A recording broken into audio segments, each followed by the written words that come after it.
Dude, I tell you what, it was crazy because, like, my first fight, I was there. My guy was 20 pounds overweight, and it's funny because there was a guy I went to college with.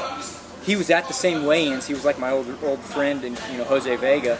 And I was like, I stepped on the scale and I was 205. This guy stepped on the scale and he's 228.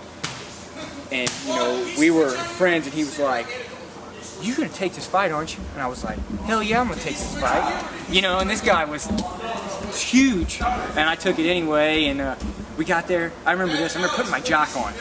I never really wore it. I never wore a jock in wrestling, but I never wore a cup. And I got there at like 7 o'clock. Wound up being the main event, my first fight.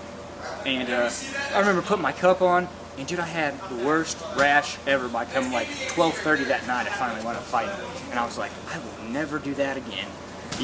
But I remember I got in there, I got hit, dude, and I was like, boom. I got hit, busted my nose open right off the bat, shot in, and I was like, dude, this is crazy. I swear it was like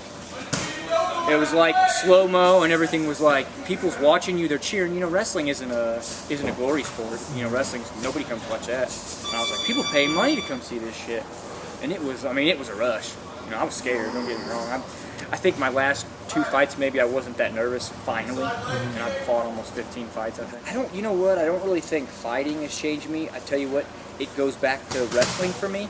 I think wrestling taught me discipline, taught me, everything that I needed to segue right into fighting.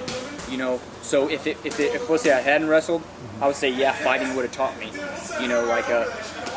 Combat sports teaches discipline, and I teach my boss's son, Mitch.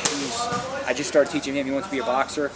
I can see. I love teaching kids walking in. When they walk into the gym the first time, they're kind of head down. But after a couple practices, they don't walk with a chip on their shoulder. They just walk with their chest up and their chin high because they got that confidence. Because in my aspect, fighting doesn't have to be a part of your life, but sometimes it has to be, because you have to be able to defend yourself. You might have somebody come up there and want to bust your ass, and if you don't know what you're doing, you're scared. But if you know what you're doing, that's just one more thing in life that you're got a thumbs up at. You know what I'm saying?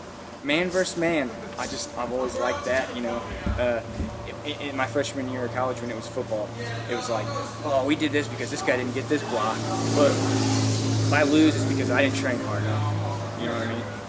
That's why I have nobody to blame but myself.